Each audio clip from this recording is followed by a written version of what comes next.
Good day! My name is Daisy Marie Orola, together with Yelan Joy Tumasa and Juliana Mime Studio. We will tackle the types of galaxies.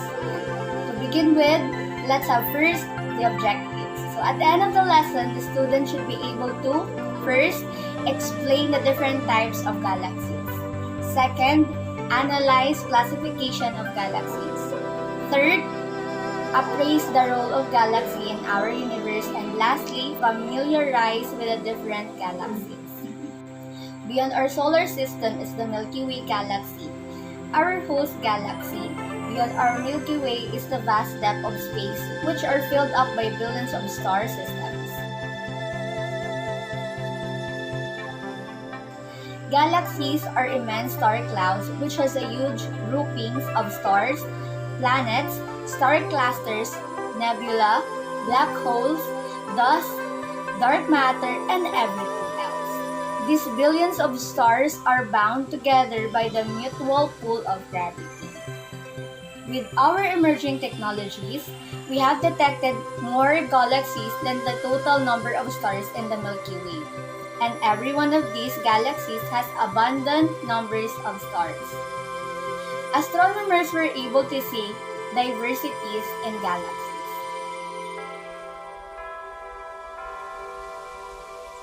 There are plenty of galaxies which are similar to the Milky Way in size, shape, has flattened system of stars with spiral arms.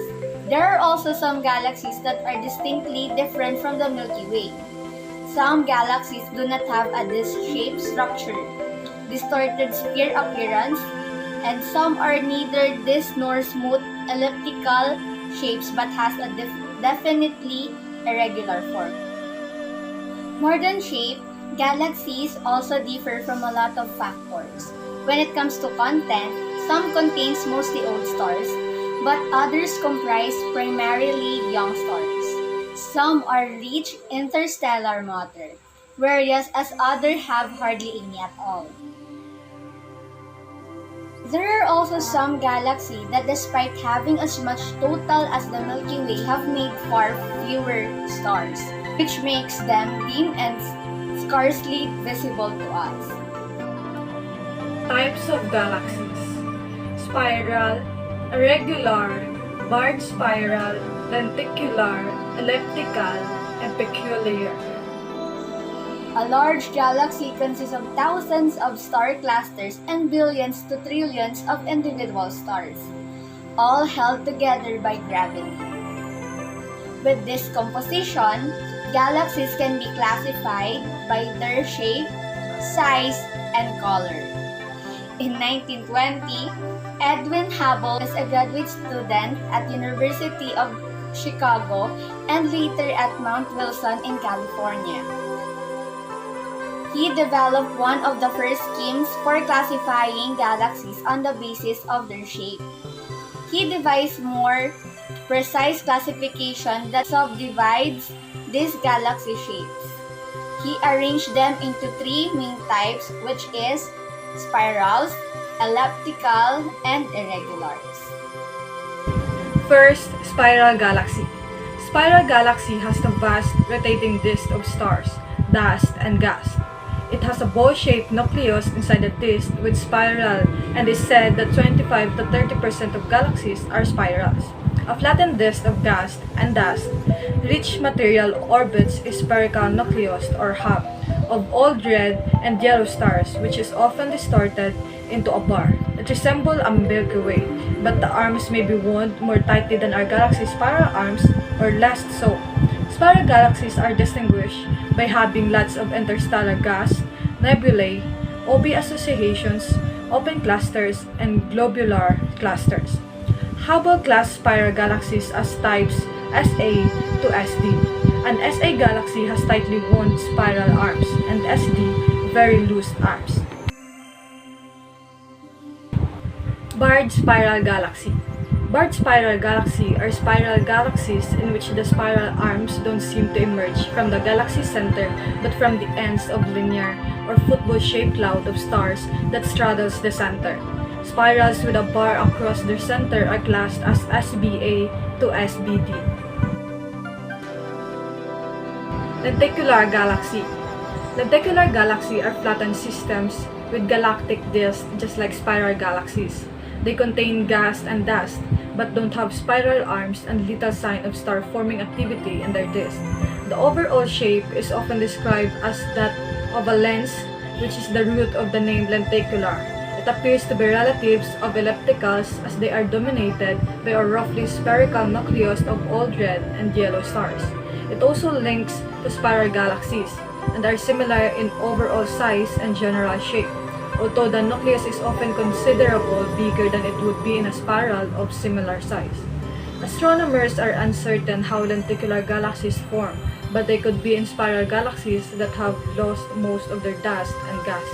Hubble recognized this type as S0, with a spiral disk, a hub of old yellow stars but no spiral arms.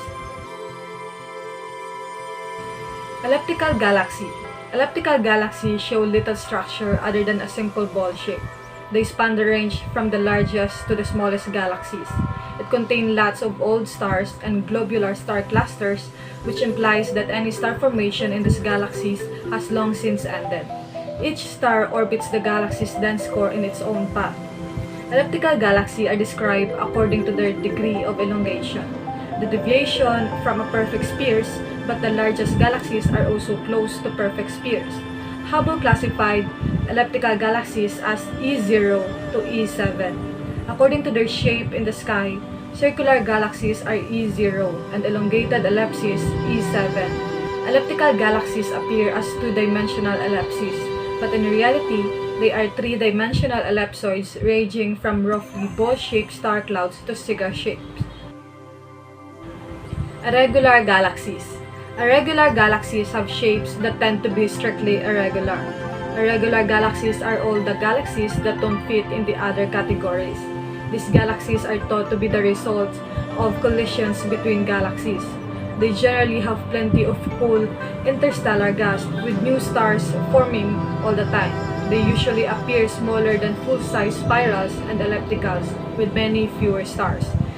There are few irregular galaxies in the universe.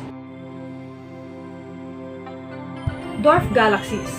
Dwarf galaxies are diminutive galaxies that may be few thousand of light years across or even less. It is the most abundant type of galaxy in the universe due to their small size, low luminosity, and low mass. Dwarf galaxies are much harder to see and count at great distance. These galaxies can often be found as acquaintances to larger galaxies. Dwarf galaxies are classified into three types. First, dwarf elliptical galaxies. It appears to be the same properties as observed in normal elliptical galaxies, just on a smaller scale. It is about 1 to 10 kiloparsecs and its luminosity range from 10^5 to 10^7 solar. It has elliptical shape, contain very little or no gas, and have no evidence of recent star formation. Dwarf spheroidal galaxies. It exists at the faint end or a dwarf elliptical scale. These are galaxies that are more spherical than elliptical and smaller than dwarf elliptical, with diameters of about 0.1 to 0.5 kiloparsecs. Dwarf irregular galaxies have similar properties to the larger irregular galaxies. It contains significant amount of gas and dust and strong evidence for ongoing star formation. Low surface brightness galaxies. Low surface brightness galaxies are recognized as a major variety in the 1990s. They can be as large as most other galaxies, but they barely shine at all. Although they have a full tank of gas, they haven't produced many stars, which makes them not appear as bright. Good day everyone, my name is Juliana May Always Tigre and now I will discuss how galaxies work. Cluster of galaxy. The distribution of galaxies is not entirely random. Galaxies tend to occur in clusters ranging from a few to thousands. Astronomers have cataloged over 2,700 clusters within 4 billion light years and still counting. These deep photographs with the largest telescope reveal even more clusters of galaxies out to the limit of our vision. These vast clusters are fascinating, but they can also help us understand the lives of the galaxies. These clusters of galaxies is classified into two groups. First, rich galaxy cluster contain over 1,000 galaxies, most elliptical, scattered through a spherical volume.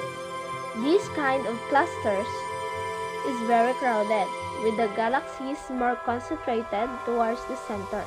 Rich clusters often contain one or more giant elliptical galaxies at their center. Second, poor galaxy cluster contains fewer than 1,000 and only a few galaxies spread through a region that can be as large as a rich cluster. The Milky Way galaxy is a member of a poor cluster known as the local group. The total number of galaxies in the local group is uncertain, but probably contains more than 3,000 galaxies scattered irregularly through a volume roughly 1 mpc in diameter. A parsec or pc is a dimension in space equal to 3.26 light years, and megaparsec or the mpc means million of a parsec.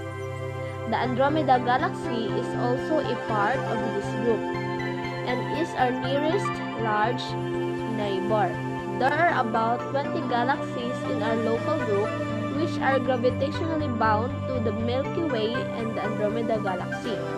Apart from the Milky Way and Andromeda Galaxy, the rest of the local group is composed of mainly smaller spiral or the Triangulum Galaxy, their satellites including the Lance and Small Magellanic Clouds, as well as M32 and NGC 205 dwarf ellipticals, which are so small that their gravity does not strongly influence the Milky Way.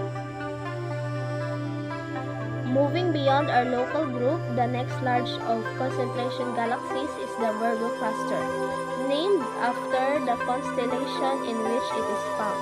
It lies some 18 mpc from the Milky Way.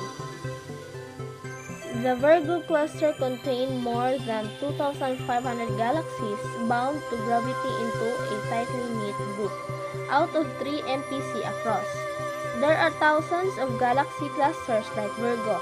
There are so many galaxies that if they are plotted on a map of the sky, it looks denser than the star.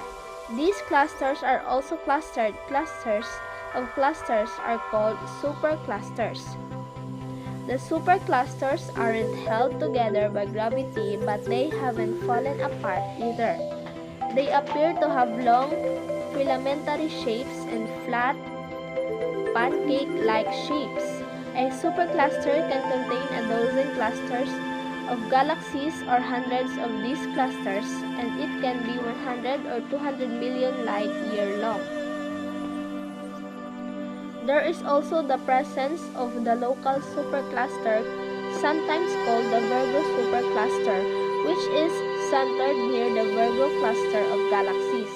The superclusters seem to be positioned on the edges of huge, relatively empty regions of the universe called cosmic voids.